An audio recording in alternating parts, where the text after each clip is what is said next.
ერთი შეკითხვა პარტია ლელოსთან დაკავშირებით და პარტია გახარია საქართველოსთან დაკავშირებით და ფარზე სახელად ადგილობრივ თვითმმართველობაზე.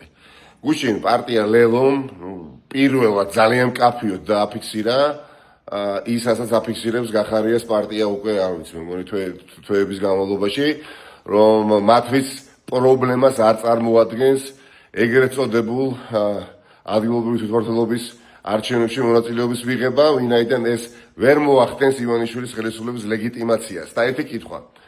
აი ასეთი პოზიციის მქონე პარტიებისთვის თქვენ, ვიცი რომ განსხვავებული ადამიანები ნახავთ პოლიტიკური გემოვნებით ამ ვიდეოს.